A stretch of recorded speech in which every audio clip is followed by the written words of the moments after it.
Hey guys, what is going on? Dylan here. Got yet another build for you today. What we're going to be taking a look at is the Strand Titan build, and I'm now realizing that I don't have a lot of Titan builds. Actually, this is the first Titan build video that I'm doing, so I definitely got to give them some more love in the future. But this is a powerhouse when it comes to DPS and survivability. It is actually the build that helped me solo Ghost of the Deep, so if you are having trouble with that dungeon, I would consider taking a look at this build and giving it a shot.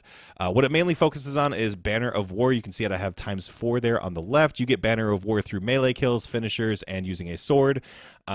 Also Woven Mail. I am using the fragment that anytime I pick up an Orb of Power, I get Woven Mail. With those two things active, you are a powerhouse. You are very, very, very tough to kill. What I mainly pair with this build is Monte Carlo to get my melee back as much as possible, and then Synthoceps to enhance that melee ability. I would strongly recommend those, but they're not a requirement. There's a lot of flexibility with this build, basically just kind of what works for you.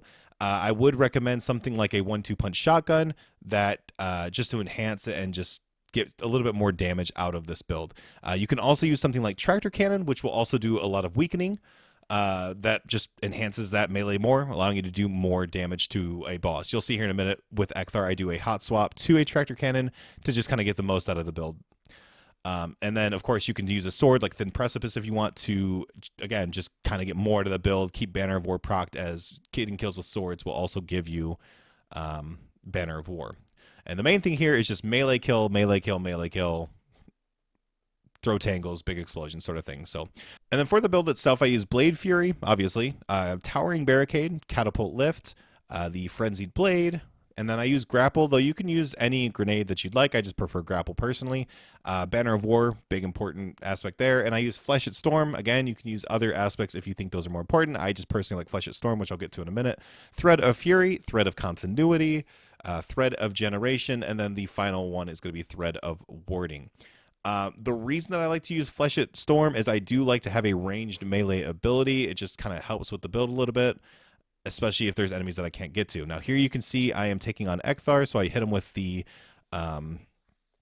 Arbalest there to break his shield. I do a quick switch to Tractor Cannon, so I'm going to run over here, pop him once, pop my super, and you can see here I'm doing about 84,000 damage per hit. I'm going to hit him with Tractor again and then just use the regular melee abilities. Those are going to hit for about 150,000 a piece. So very, very big on the DPS there. And then obviously I use the grapple just to get more melees in. So basically it's just melees. There's my 1-2 punch shotgun.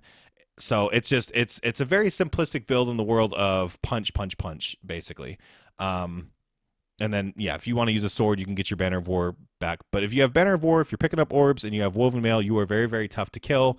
And that melee and the super does a lot of damage. So let me know what you guys think. Let me know if there's any modifications I should make. Leave it in a comment. Go ahead and subscribe. Leave a like, all that stuff. And, I love you guys. And as always, I'll talk to you later.